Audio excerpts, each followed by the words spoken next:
2014 அவர் சொன்னாரு மோடி தான் பிரதமராக வேண்டியது அவசியம் இல்லை.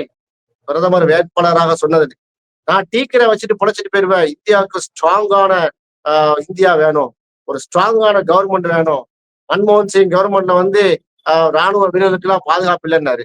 இன்றைக்கு பாத்தீங்கன்னா செங்கோட்டையில பாம்பு அடிச்சிருக்குது. அது கார் வெடிச்சிச்சா, கார்ல குண்டு வெடிச்சிச்சா, அது வந்து என்ன செய்யணும்? ஆட்சியை மறந்துட்டீங்க. ஆஹ் நேரு ஆட்சியெல்லாம் மறந்துட்டீங்களே. ஆமா, எதுக்கு எடுத்தாலும் நேரு தானே. ஜவஹர்லால் நேரு, ஜவஹர்லால் நேரு, ஜவஹர்லால் நேரு. இன்னைக்கு செங்கோட்டையில வந்து பாம்பு அடிச்சு ஜவஹர்லால் நேரு தான் காரணம் சொல்லுவாரு.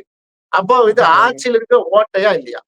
யூரி, பதன்கோட், புல்வாமா, பெஹல்காம், வரிசையா பாத்தீங்கன்னா அந்த 12 வருஷத்துல மோடியுடைய ஆட்சியில எவ்வளவு குண்டுவெடிப்புகள், ராணுவ வீரர்கள்லாம் செத்து வந்து அடிச்சாங்க, மரணம் அடைந்தாங்க.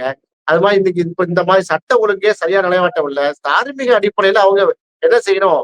நீங்க பீகார்ல வந்து நான் அப்படிப்பட்டவன் இப்படிப்பட்டவன் சொல்றதை விட, நீங்க எப்படிப்பட்டவர் என்பதை மக்கள் தெளிவா இந்திய மக்கள் தெளிவா தெரிஞ்சிருக்காங்க, நீங்க எப்படிப்பட்டவர்கள் என்பது.